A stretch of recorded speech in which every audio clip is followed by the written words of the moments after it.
네, 장애인을 대상으로 하는 학대와 경제적 착취 범죄가 끊이지 않고 있습니다.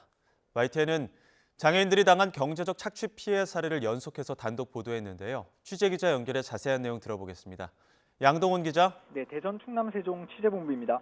네, 양 기자, 지금 같은 장애인들에게 학대를 당한 청각 장애인을 만나고 왔죠. 네, 충남 천안에 사는 20대 청각장애인 여성 A씨입니다. A씨와 남자친구는 같은 청각장애인인 남성 2명에게 장기간 학대를 당했다고 호소하고 있습니다. 지난 2022년에 2달여 동안 괴롭힘을 당했고 지난해에도 추가 범행을 또 당했다는 내용이었습니다. 휴대전화로 얼굴을 폭행하고 몸을 손발로 때리는 등 구타해 여기저기 멍이 들기도 했다고 말했습니다. 잠을 안 재우거나 무릎을 꿇고 무거운 물건을 들게 하는 등 갖가지 학대를 당했다고 털어놨습니다. 제가 A씨를 직접 만나봤는데 문자로도 의사소통이 원활하지 않았습니다. A씨 아버지는 딸과 그 남자친구가 나이에 비해 인지능력이나 사회성이 많이 부족해 범행을 피하지 못한 것 같다면서 지적 장애 진단을 받아볼 예정이라고 했습니다. 경찰은 가해자들이 성범죄까지도 저지른 정황을 확인하고 조만간 구속영장을 신청할 방침입니다. 네, 지금 보니까 그 가족들에게도 피해가 이어지고 있는 것 같은데 감금이나 학대뿐 아니라 또 경제적 착취도 당하고 있죠. 네, 피해자들과 그 가족은 가해자들에게 거액을 갈취당했다고 이야기하고 있습니다. 수단도 여러 가지였는데요. 우선 피해자들이 갖고 있던 컴퓨터와 귀금속을 훔쳐갔다고 했습니다. 피해자 명의로 대출을 받아 떠넘기기도 했고 휴대전화를 여러 대 개통해 팔아치웠다고 합니다. 이뿐만 아니라 피해자들이 일해서 모은 돈도 모두 빠져나갔다고 하는데요. A씨 아버지는 이들이 대출을 더 받을 목적으로 강제로 혼인신고까지 시켰다고 주장했습니다. 직접 들어보겠습니다. 11월 7일인가 혼인신고가 돼 있더라고요. 신원, 대출이라든가 그런 걸 이용하려고 한 거 아닌가 언뜻 들더라고요. 두 피해자의 가족들은 모두 합쳐 적어도 5천만 원 넘는 피해를 본 거로 추산하고 있는데요. 만약 이들의 범행이 계속 이어졌다면 훨씬 더 큰 규모의 피해가 발생할 수도 있는 상황이었습니다. 네, 이번에 다른 사례도 한번 살펴보겠습니다. 지적장애인 남성이 3인조 일당에게 장기간 괴롭힘 당한 사례도 있었다고요.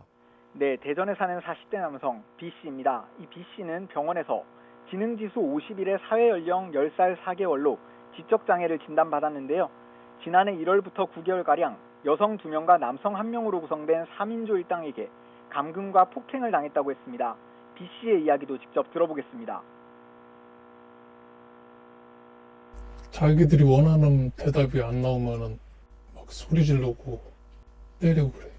욕하고 때리고 목을 줄러 이렇게 발로 차고.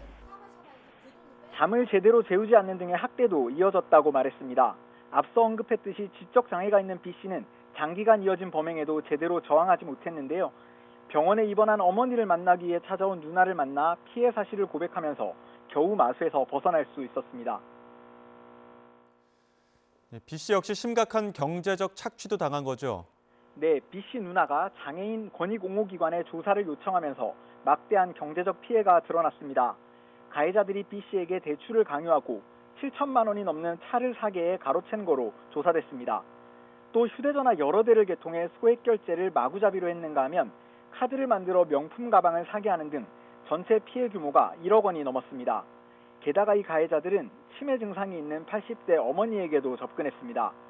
여자친구인 것처럼 속여 돈을 송금받고 어머니 명의로 고가 휴대전화 3대를 개통하는 등 1,000만 원 넘는 금품을 또 갈취한 거로 드러났습니다. B씨 어머니는 사기당한 사실을 알고 충격을 받아 중환자실에 입원하기까지 했습니다. 중앙장애인권익옹호기관은 장애인에 대한 경제적 착취 사건들의 판결문을 분석한 보고서를 내놨는데요. 실형이 선고된 경우는 고작 40%, 평균 형량은 15개월에 불과했습니다. 전문가들은 사회적 약자에 대한 장기적이고 악의적인 범죄의 경우 지금보다 훨씬 엄격하게 처벌해야 한다고 강조하고 있습니다. 지금까지 대전 충남 세종 취재본부에서 YTN 양동훈입니다.